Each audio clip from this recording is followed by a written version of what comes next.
like this and like that and like that and so is it our wee wee. Really? Wait, wait, yes, yes. What's all your camera got a little blurry. It's like it's having a few on our palmers. Got blasted. That's what's happening. This world's going to hell.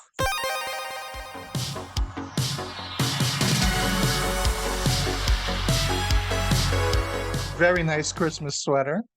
But it's weird though. Look at the weird chin action. Like what? Like what's Yeah. going on with the chin? It looks like Michael Myers has a double chin. Like I don't know what's happening there. Maybe this is after he got blasted in the face.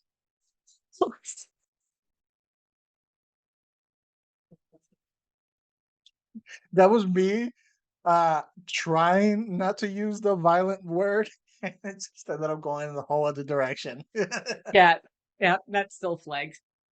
This is what happens when you try not to get flagged on YouTube. You end up making it worse. From movies to video games, welcome to Replays It All. Today's episode is a side quest with Jose, and we're gonna get ho ho holiday horror up in this bee. That's what we're gonna do. Ho ho holiday horror. I like that. I got that. It's got a flow to it. So lame. I had to do it. I had to do it. There are some good Christmas and holiday horror movies out there, Jose, right? There are. There's some. Okay. There are some stragglers around there.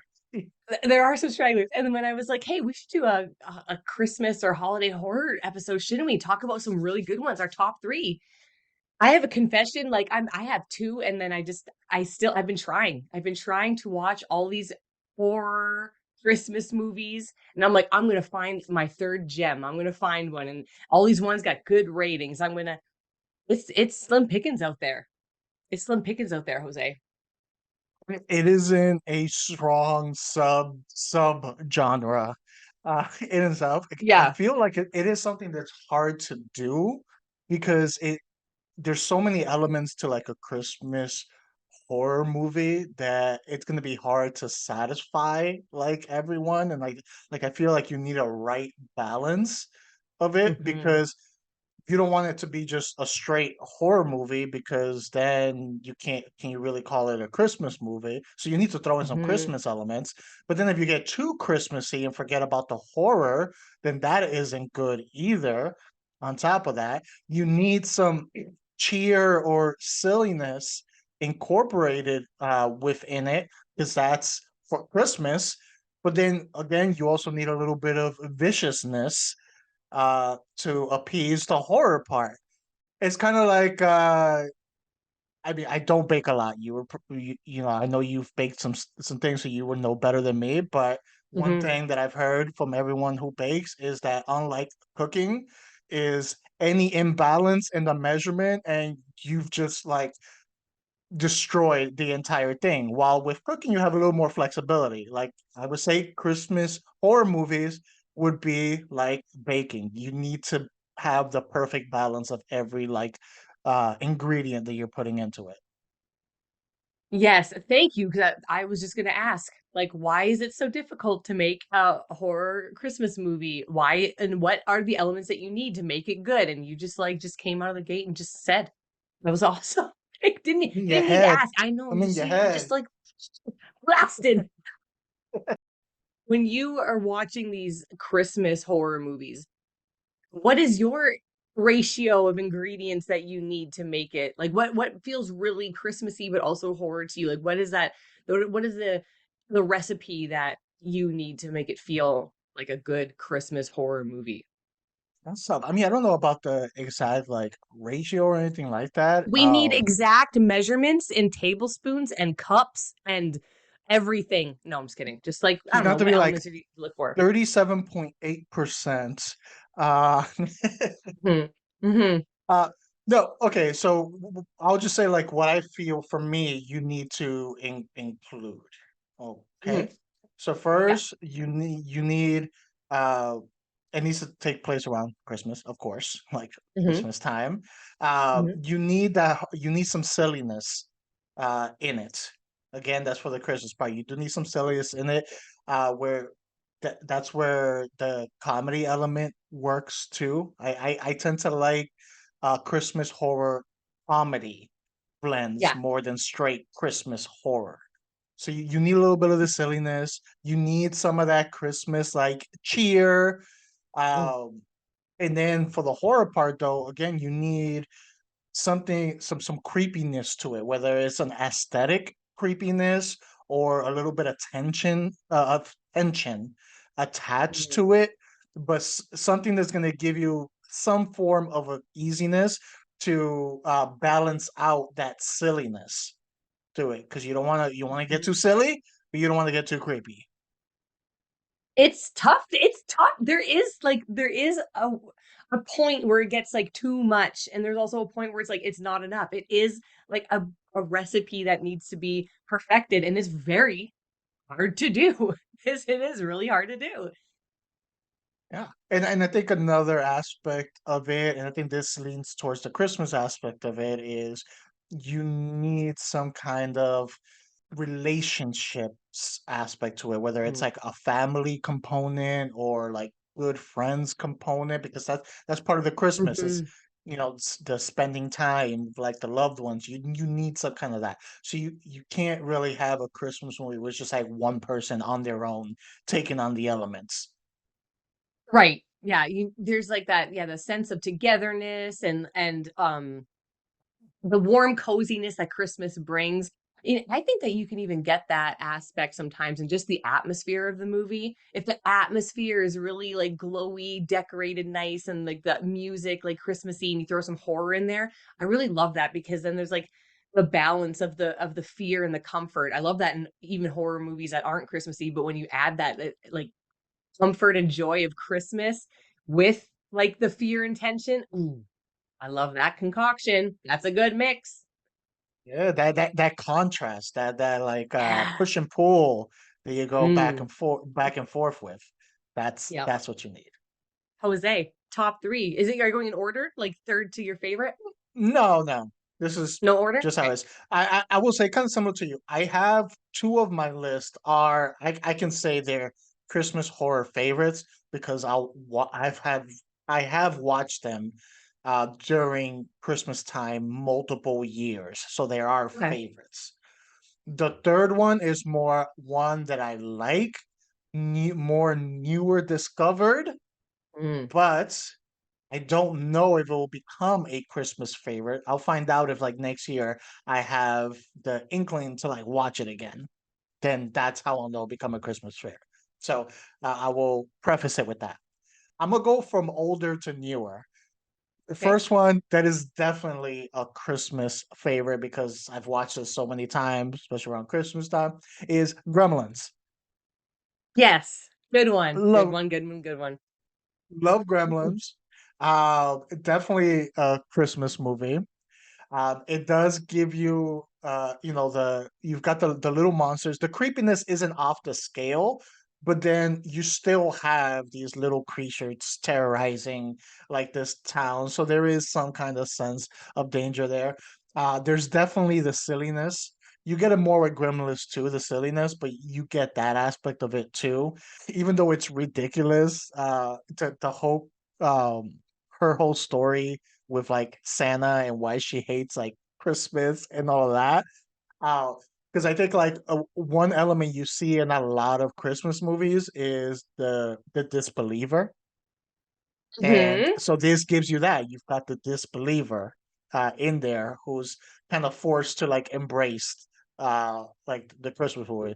But this one is just pure entertainment, and doesn't matter how much time passes, it's always good to like pop in Gremlins, watch it again, and always has the same effect on me. And it is real heavy on the Christmas vibe. Like really, you feel it in that movie. I remember being a kid, and every single time I would watch that movie, I'd get nightmares. Every time. I wasn't scared of the movie, but I knew that late at night when I'm going to bed, I'm gonna have terrible nightmares of the Gremlins. So it'd be a challenge for me every time. Like I'm gonna watch it because I loved it, but I'm like I'm gonna watch it now, and I'm not gonna get nightmares tonight. Every single night, I would get nightmares after I watched it. And I had to like psych myself up and be like, okay, going to bed. I'm like, okay, be prepared, Marie. What was happening in these nightmares? Like, did you, Mm. uh, Did you have them, and were you creating the chaos, or were they coming after you? Like, what was happening in these nightmares? Okay, I was really young. So I don't remember the actual like details of the dreams, but they were around me and coming for me. Like they were like really evil attacking me. So I stopped watching it for many years after that because I'm like, I can't. I'm too traumatized by these dreams. Then I watched it like more as an adult, but like I yeah, that is definitely a horror movie because it really screwed with my brain when I was a kid.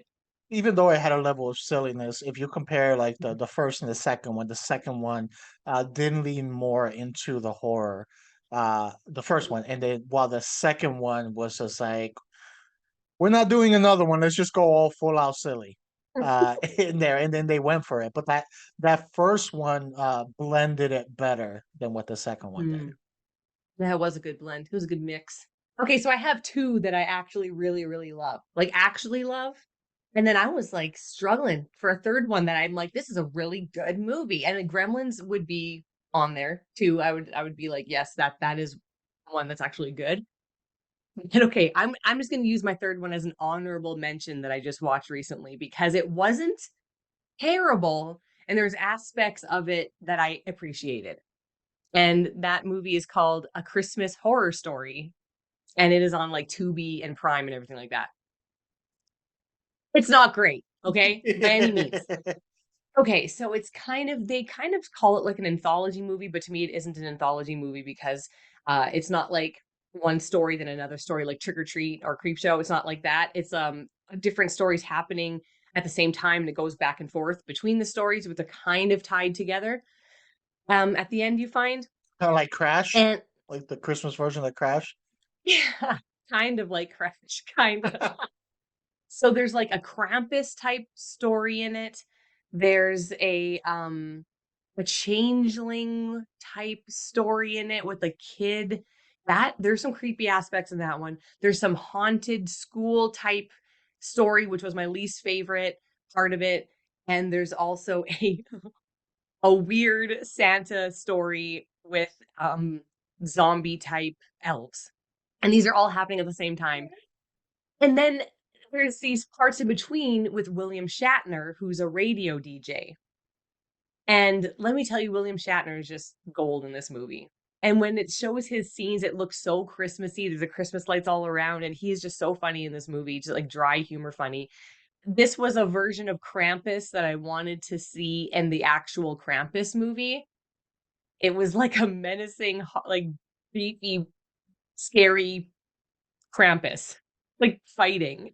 There was a twist at the end that I did not see coming at all. I was like, oh, like it really actually caught me off guard. I didn't see it coming whatsoever.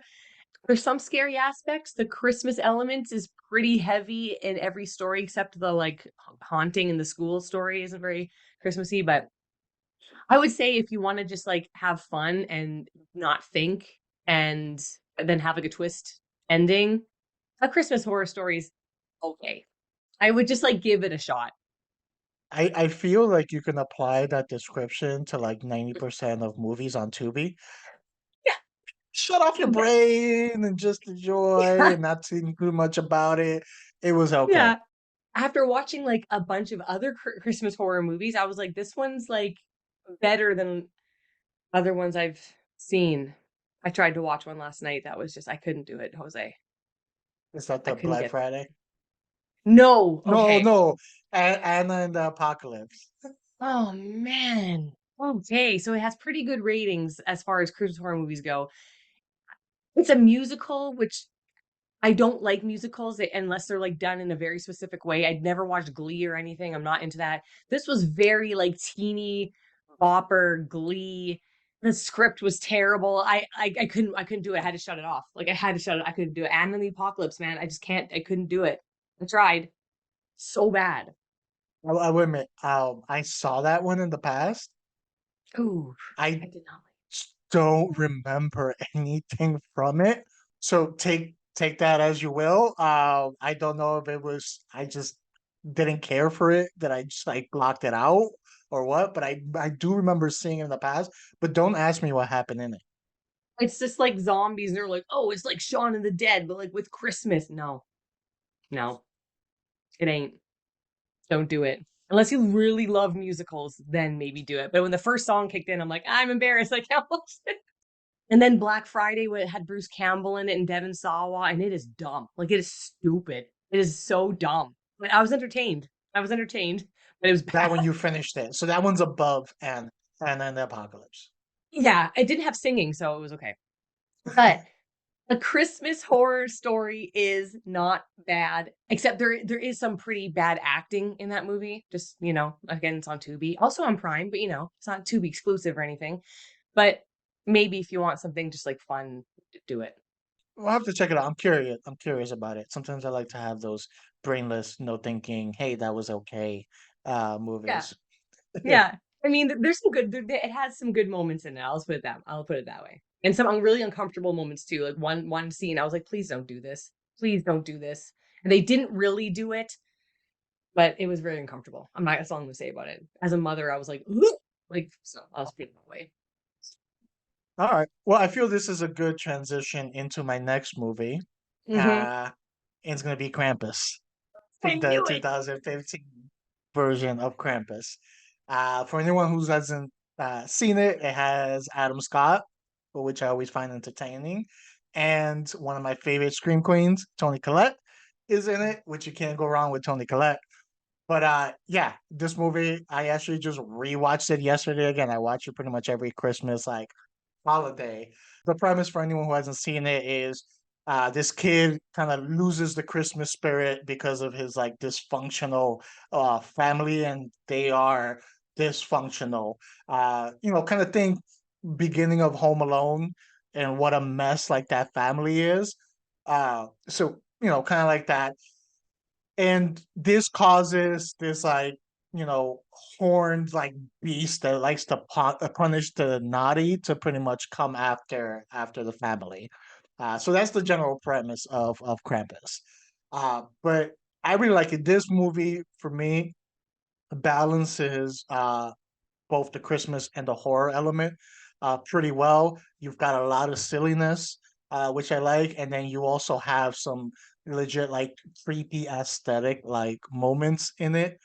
I love Adam Scott and Colette, like I mentioned, and I think the little creatures that you get in here, I'll call them creatures, but they're more like gifts gone bad.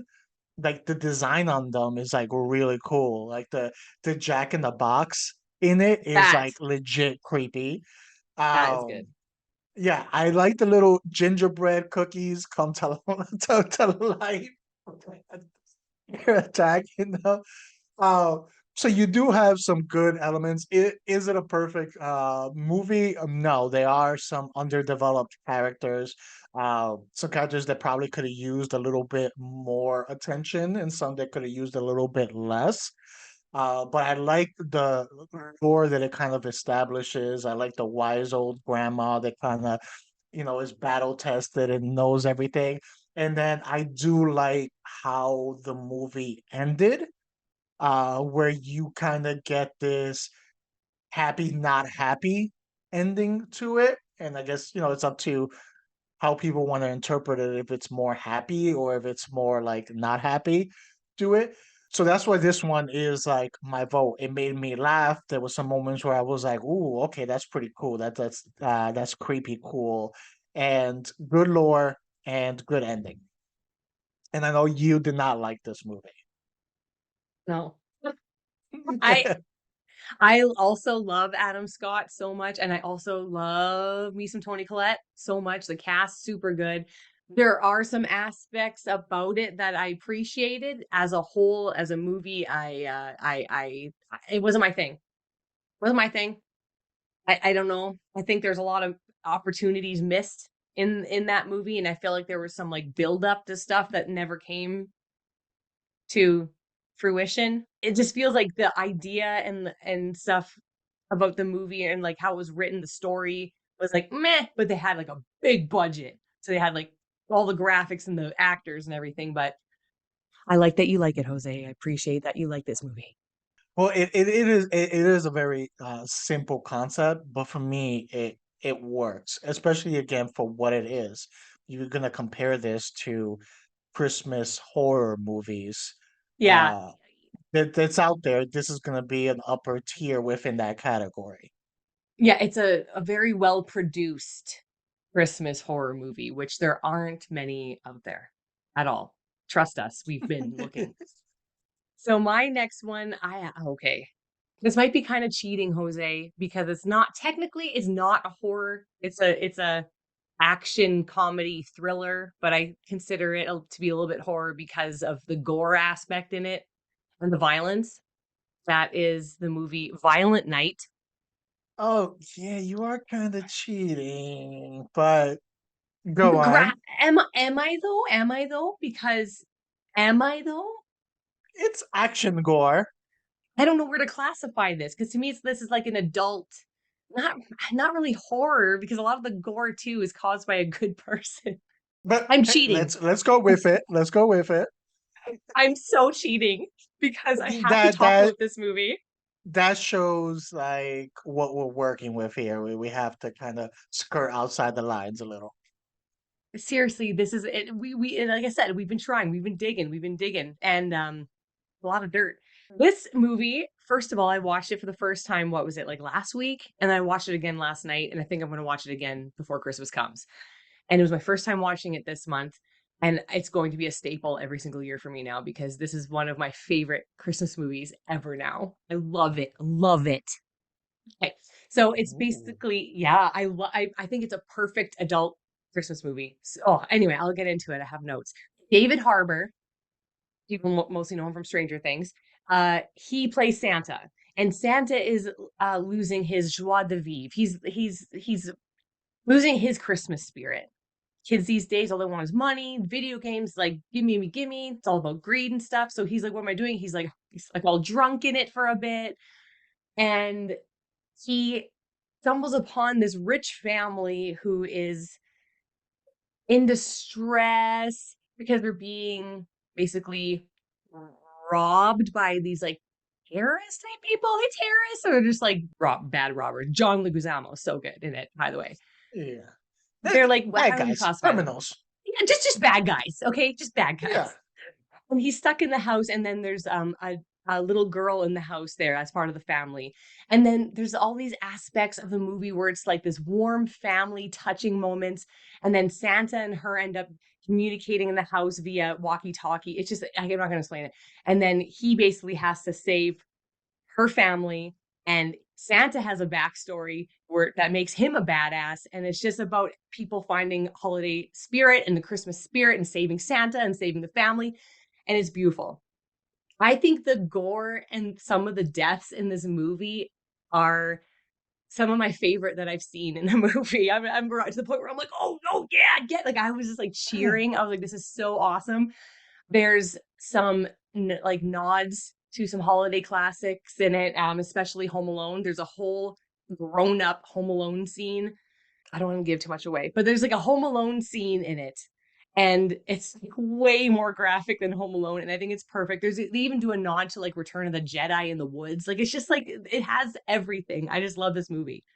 I've seen this movie a couple of times. I saw it when it first came out. It was a couple of years ago that it came out, right? It Mhm. wasn't last year, it was the year before, I believe. Yeah, And I did 2021. see it. Yeah, and I love the movie too. I'm a fan of John Leguizamo and David Harbour, and they both do a good job in this. It definitely lives up to its title of Violent Night, which is funny because there is a horror movie a Christmas not horror movie, a Christmas action movie coming out this year to that's called Silent Night. That one kind of reminded me of this one. I mean, it doesn't involve Santa or anything like that, but it's basically like a guy having to go on a rampage against criminals in a way. Except in this movie, it's Santa having to go on a rampage against criminals. But yeah, it's fully entertaining. He plays a good disgruntled Santa who's just had it. Just kind of reminds me of he's the Danny Glover Santa, where he's just like, I'm too old for this shit type Santa. Hmm. And like that's the attitude that he brings to it. And I like that did not hold back on when he goes from 0 to 10 and decides like, all right, I'm gonna take action. Yeah. he makes them regret what was happening, and they don't hold back in showing it. And sometimes when it is a Christmas, whether it's a Christmas horror or Christmas action or things like that, you can see that sometimes they tend to hold back because of the Christmas part of it. They kind of Yeah. drag it down. Okay, we can't get too crazy. Gremlins didn't get too crazy. Krampus didn't get too crazy, like visually. This one was like, no, forget that. We're gonna give the gift of violence uh, to everyone. It is the gift that keeps on giving, this movie. The like violence wise, but also the amount of heart in this movie. I cried. David Harbour, he has a way of being like this crass, grumpy guy, but also filled with emotion and also showing love to like this little child, but never coming across as creepy. He's like perfect. He's perfect to play Santa. It's really weird to say that. And there's so many smart decisions in this movie. I found it just so intelligent how they tie things together, how they explain, not really explain, but like the portrayal of Santa's sack, his list, everything was very well thought of. His backstory was just like so cool. I thought it was awesome. Like he just part where he like takes his cloak thing off, and you're like, Santa's like kind of ripped, and he's got like tattoos everywhere. Like, what's up with this guy? Like it's something you've never Santa's seen seen. some time. He's He seen some has been time. through it seems like he's been through some stuff. And it's funny when you're watching this movie too, because it feels like you're watching three different movies sometimes, but not in a bad way. It's like you're watching this emotional family, heart-wrenching story, and then you're watching like action and violence, and in a way where it's like the criminals are like antagonizing this family, and then you're on this other spectrum where there's all this gore and like Santa's attacking people, and you forget, like you'll be watching like, oh, this is so sweet, and then like all of a sudden Santa's beat like kicking ass, and you're like, oh yeah, I forgot this movie had this in it, and then they'll go back to like the sappy stuff, and then he starts kicking ass again. You're like, oh yeah, it's caught me. It catches me off guard every time. I'm like, oh yeah, I forgot this is kind of like a not horror, but like an action. Oh, it's so good. The script is everything's so good, and it's so funny. It's hilariously funny. It's a little long, I will say, but I can't think of anything that they could have cut out because I think it's perfect. I think it's perfect. I love it. Yeah, this movie did the concept of messing with Santa is bad for your health better than what Fat Man did, which was another action Christmas movie, but that one was starring Mel Gibson. Crew You never thing. heard of Fat Man? Yeah, yeah, Fat No. Man. Yeah, there's a movie called Fat Man where Mel Gibson plays Santa, and some bad guys decide to mess with him, and it's not good for their health. So, but this movie did that concept better. Okay, I've never heard of that, but now I want to see it. But I know if you don't see Fat Man, I suggest that you guys watch Violent Night because it is. I think it's amazing. It's perfect. It's a perfect Christmas adult Christmas movie. Perfect. Even though it's not That's technically that. horror. Whatever. Whatever. No, no, but it is a good Christmas time movie to add to the collection for Mhm. yearly watch. My next one, I'll find out next year or the year after if it becomes a Christmas favorite, just because this is the first time I've watched it. Mhm. And this one leans more towards the horror than the Christmas part, but I just really enjoyed the concept so much. And it's called the Advent Calendar. I think this came out, I want to say a few years ago. I think it's before 2020 that this came Okay. out. I remember the exact year. But the whole concept of this movie is you've got this paraplegic woman, and you see her kind of going through the struggles of the judgment that comes from her current condition, and her boss judging her, and people looking at her as like basically half a person because of her Hmm. condition. So you see a little bit of that, and then you see like her best friend gives her this really nice crafted wooden advent calendar. So it isn't like one of those simple like flat ones that you pull out and you get Cardboard. like chocolate and things like that. Yeah, no, this is a full out. It's got width and depth to it and all of that stuff, and it's well crafted. Calendar, and I think there's three rules that go with this avocado. One is once you have one of the candies from it, you know, all the candies have to be consumed from it. You can't just like stop the process. Oh. That's the other one. You must follow the rules until you open the last door of the advent calendar. That's the other one. The third one is if you dump it, it will kill you. So Oh. that's it. Three rules. Three rules. And of course, you're not gonna believe that off the bat. You'll be like, oh, that's funny, and you're gonna start it and all that stuff. So I don't want to give away anything or spoil it, but the whole thing of the movie is, of course, she starts this and she can only open one door per day. All the other ones are like fully sealed. They won't even open until it hits like midnight. So she can only one door per day. And each one that she opens has a candy or an item, which brings about good events and bad events. So some things that help her in a good way, some things that don't go too well, each one of them. And she has to keep going. And then it becomes that whole moral aspects, like even if some of the bad stuff is helping her, like how does she feel about it? Because she's benefiting from some of these things, but others may not be benefiting, and then so the whole thing Mm. leads at the end to this like moral dilemma. So it's that type of movie that after you finish watching, you're like, what would I do in this Mm. situation? Like, what is the right decision? So I really like it. I like the again the concept of it, and there's this entity behind it, and it becomes like a little mystery where she's trying to like backtrack to figure out how to help her situation. Other people that may have gone through this advent calendar, so you get a little bit like that detective like work, mystery Mm. to it. So it has a lot of good elements. Yeah, I really enjoyed it. I don't know if it'll be a yearly watch. Again, I have to wait and see. But as a movie itself, a Christmas horror movie, it's really good. It's a Does French her movie, by the way. so does her friend know when she gives it to her that this is like this? That this No, advent no, calendar is her like, her friend oh, and that they're like joking about it, like, oh yeah, oh we got these rules, oh it'll kill you and stuff. So they're taking it very lightly. had no idea this existed.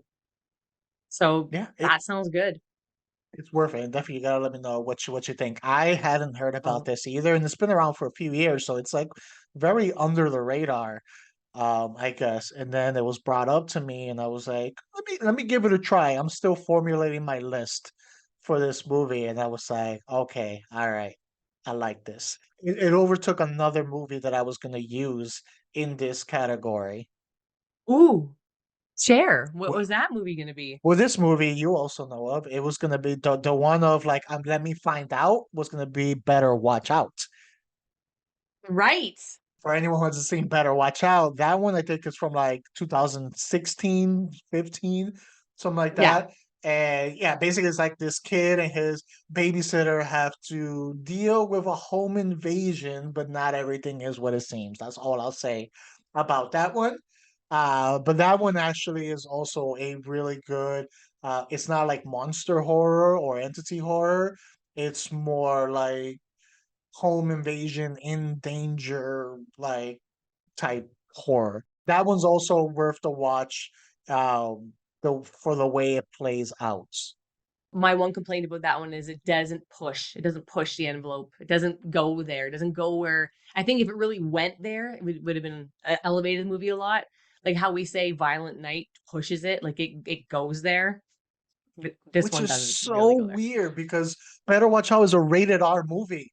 They weren't doing this so they can stay with the PG-13, which some movies do.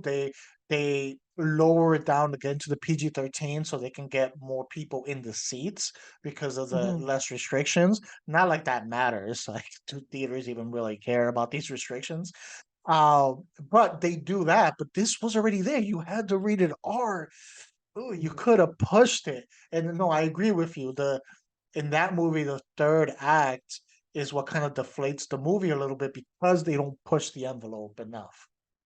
It's not even that they don't push it. It's like they're holding back. It's like they're Mhm. shielding us from stuff. It's like, just show it, show what just happened, be more graphic. And they just don't. And I think it really would help the movie a lot. Yeah. Thank you. And that's why Advent Calendar pushed it out and Mm. kind of jumped ahead. Pushed it more, pushed it real good.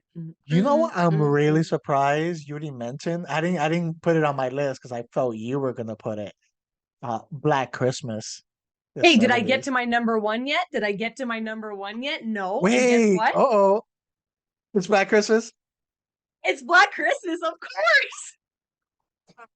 For some reason in my head, I thought you already did all three. I'm like, why was that not mentioned by her? Yes, number one.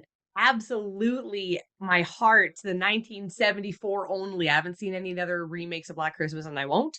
But the Don't. 1974, I won't. The 1974 version of Black Christmas, the OG. I love this movie. Again, the first time I watched it was last year. My very first time watching it. So it's the same director as A Christmas Story. So it's like he directed Black Christmas, and then like 10 years later it was like, let's do a happy fun family one. It's but you can tell though, like you can tell like the outer exterior shot of like the sorority house is. I'm like, this feels so much like A Christmas Story, but it's Black Christmas. It's missing the silliness. Omit the silliness. It's like they're reading that recipe for Christmas horror movies, and it says silliness optional. You take that. That's not part of this. That's not part of this movie at all. Uncheck that box. Yeah, this is a dark AF, uncomfortable, disturbing horror Christmas movie, but there's something about it that is so warm and fuzzy to me. The aesthetic is takes place in like a sorority house. People are dying. You don't know who's doing it. It's kind of like a who done it, and that's basically the movie. It's like these sorority sister girls are being killed off from someone inside the house. You don't know where they are. You don't know who it is, and it's like a mystery, and it's creepy, and they're getting these obscene phone calls from someone. That's all I'm gonna say. And it's just kind of like one of the most unsettling horror movies in general that I've ever seen.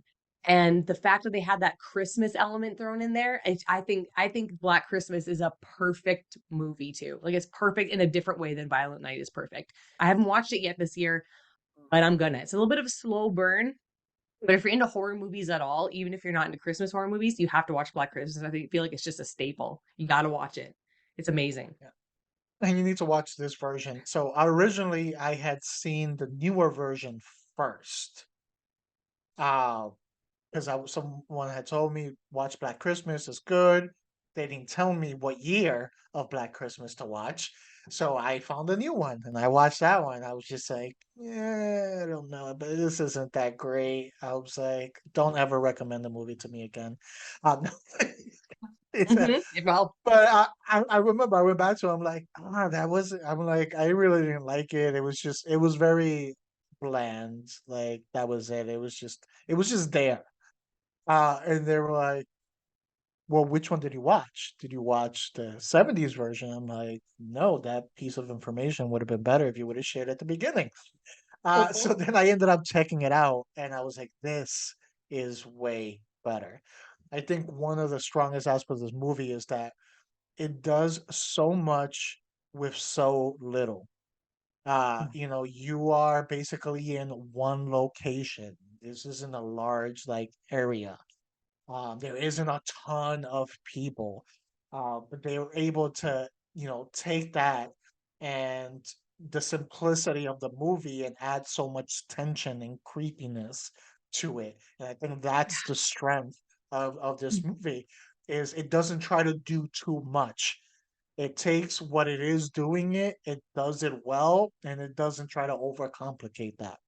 it's so personal and confined and intimate, and that just elevates the creepiness to me, because it's like claustrophobic. Like you're stuck with these girls, and with this one girl in particular. You're stuck with them in this house. You don't know what's happening. They don't know what's happening, and you don't either. Like as a viewer, you have no idea.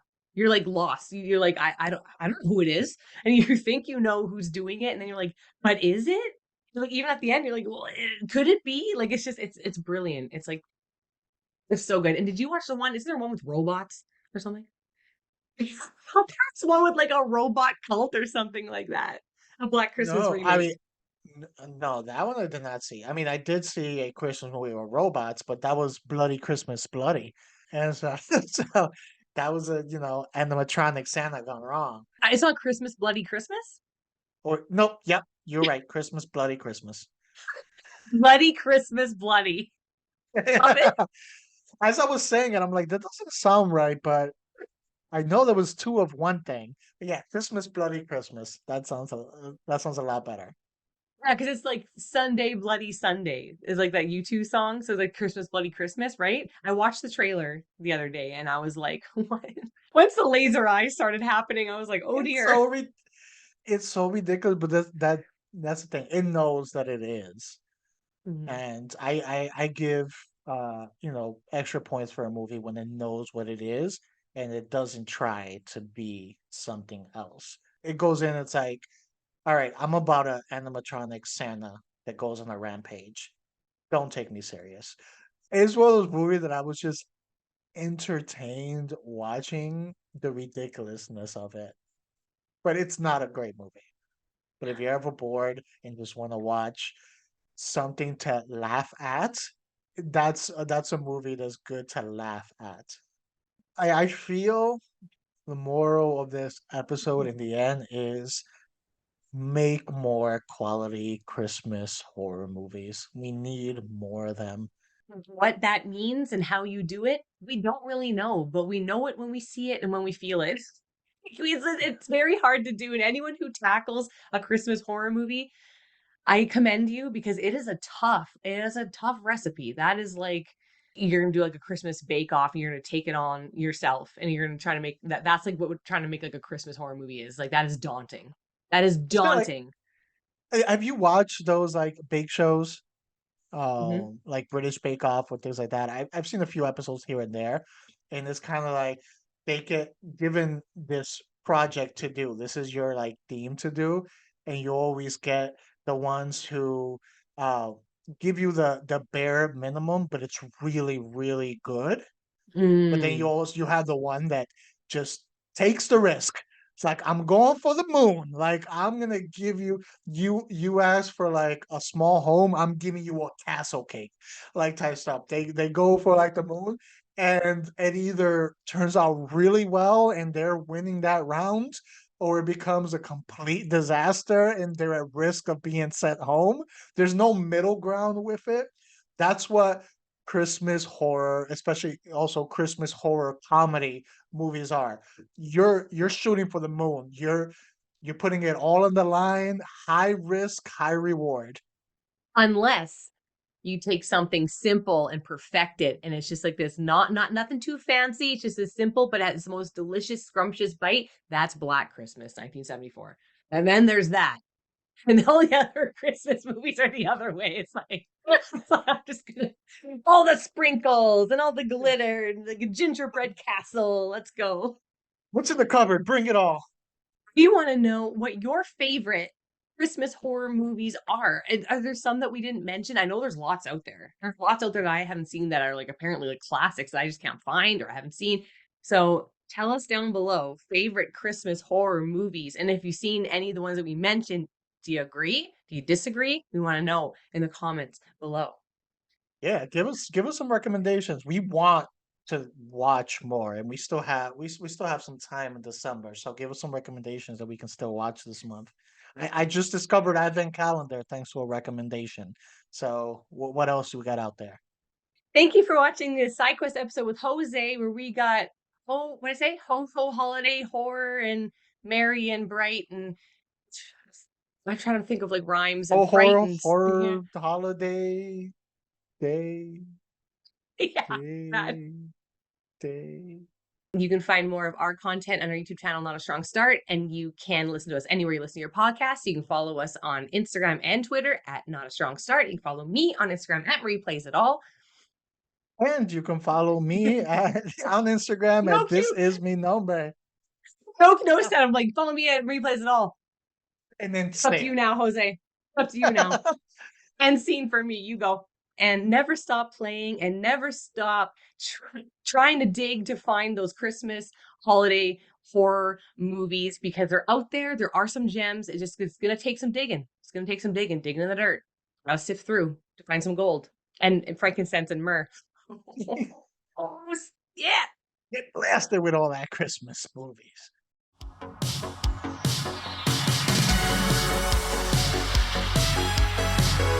Yeah, I got to keep all that blasted stuff in there.